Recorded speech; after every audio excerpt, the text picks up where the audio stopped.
I was experiencing lynch post high school for about 3 years. And I say that to say this. So I kind of witnessed, and I'm not just me single lynch, but I sort of witnessed some of the decimation that occurred in lynch over time. And I remember when we got into the seemingly the 1970s and so forth, people were not coming home any longer for Christmas. Home itself now, it's hard to visualize the way it was because the way things has deteriorated over the years. The homes, some burned, torn down, etc. So it's a little bit different now than it was even 15, 20 years ago. There have been a history with the building here. This was the old black school, and my uncle Sylvester Baskin actually went to a U.S. Steel came from St. Louis, and him and I went to a meeting and actually purchased the building for $1. And that's how we got this building. And it's the only EKSC building we own. Eastern Kentucky Social Club has kept our history alive, and any unit that loses its history, that's catastrophic. I think that was key for me as a young kid, that my parents, their stories, they loved the area. They always share the history with us. Like my daughter, I share with her now. She knows what Lynch is. She knows the community. Even though she hasn't been there, she wrote a poem and she said, I'm a descendant of Lynch just because it's something that's important to us. And we plan on continuing on with the heritage and the traditions of Eastern Kentucky, even though we don't live there, it's very much alive in our hearts. Get that fork out the bed for me. Put it in the window. Put it up in the window. Put that.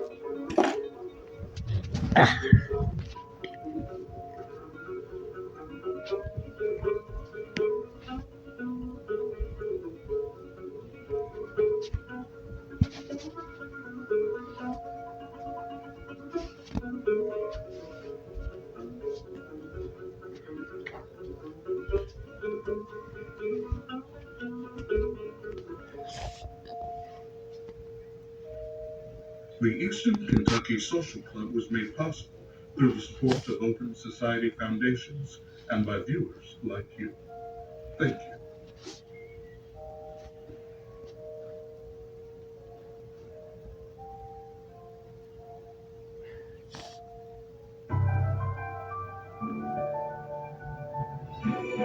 Major funding provided by the Arkansas Humanities Council and the Moving Image Trust Fund.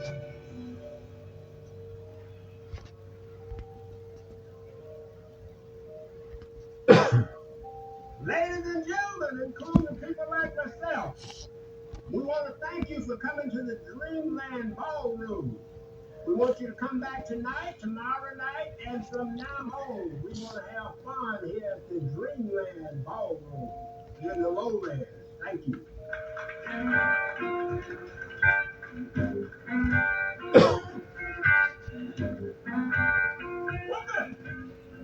People would come from miles around to come to 9th Street just to see what it was like. I'm saying this was the mecca of entertainment in the South. We thought we was on top of the world. You couldn't tell us nothing. This home, it was everything you would wish for. I mean, all the top bands came through here. They would come here. This is the place to come. It's 9th Street. This is something that belongs to us. This is our place. It was a wide open community. Some said too wide. They did what they wanted to do to destroy a black community. 9th Street became nothing. No buildings on it. All the criticisms were false. I can't see that there isn't some intent, but it happened everywhere. Oh, yeah!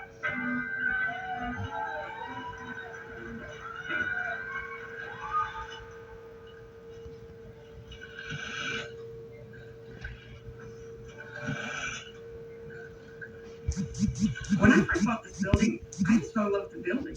I just fell in love with the architecture. It just looked like a grand old building that'd be a wonderful place to put a flag business in. Flags are very, very emotional products. When 9/11 happened, everybody wanted a flag, and they wanted that day. Who goes and gets in the flag business? I got in the flag business from a series of bad luck. How I ended up here is beyond me, and how I'm so successful at it when most flag dealers are not.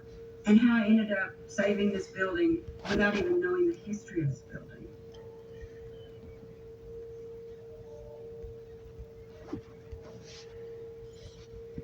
And in Arkansas,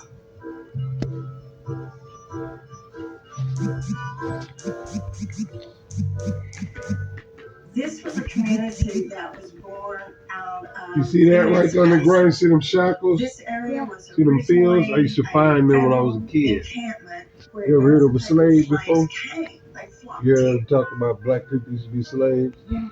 The Union Army occupied Little Rock on September 10th, 1863, and Black when that slave happened, owners. thousands of blacks started to pour into Little Rock. In fact, a lot of southern plantation owners were so mad they loaded up their slaves and they just drove them to Little Rock in their wagons and dumped them off.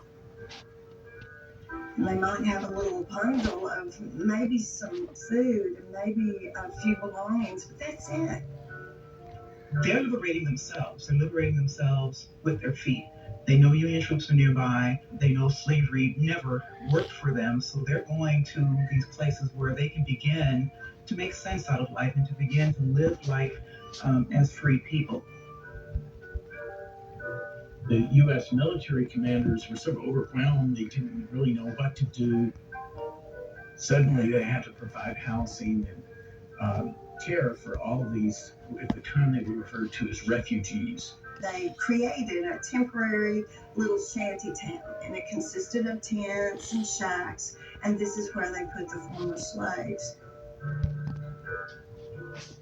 Blissville basically became the core for the early black commercial district. It was established really just west of what's where Mount Holly Cemetery is, right in close proximity to 9th Street. Something new was happening in Arkansas in terms of just societal change. The Republicans gained control, passed a new constitution, which meant that African Americans now.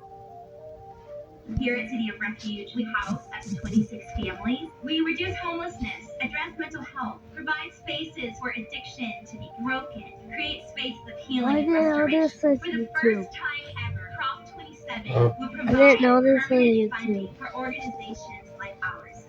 Saying yes to Prop 27 means more people get the assistance that they need. It's someone to partner in such a way to see transformation come to them.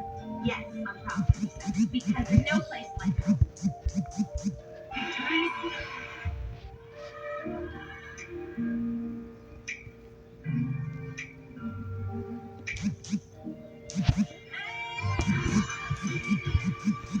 It's all of our responsibility to do something to make the world a better place. Welcome. You're accepted here, no matter what you think you're supposed to.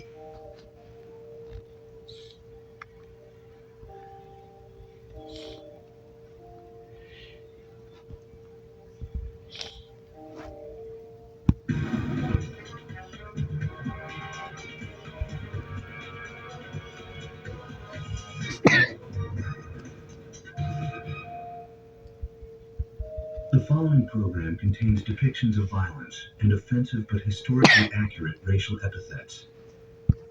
It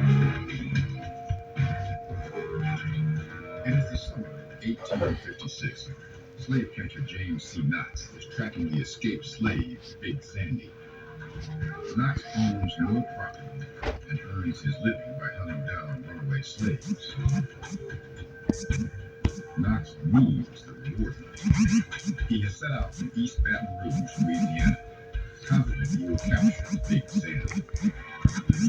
Big Sandy has spent his entire life enslaved. Known for his contempt of white authority, He has been repeatedly whipped by his Louisiana owner, Robert Davis. He'd sooner kill than be returned to slavery. When Knox's trained bloodhounds finally track down Big Sandy, he refuses to surrender. They start to fight. For 15 minutes, the hunter and the hunted struggle.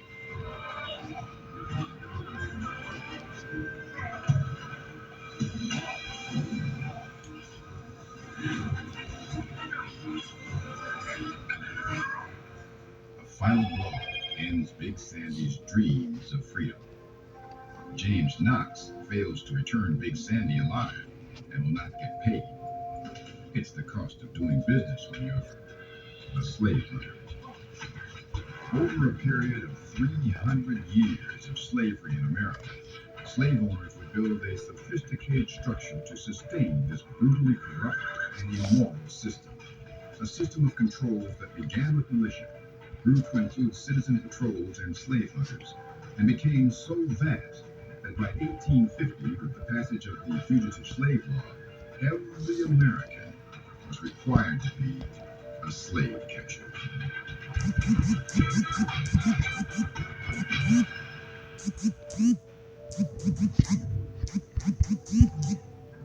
It is the late 1600s on a small plantation near Charleston, South Carolina, that Arthur Middleton has inherited. Middleton quickly doubles his land, making him one of the colony's wealthiest businessmen. Enslaved Africans teach him how to cultivate rice and provide free labor, enabling Middleton to extract enormous riches from the swampy wilds of South Carolina. When some people talk about the creation of Control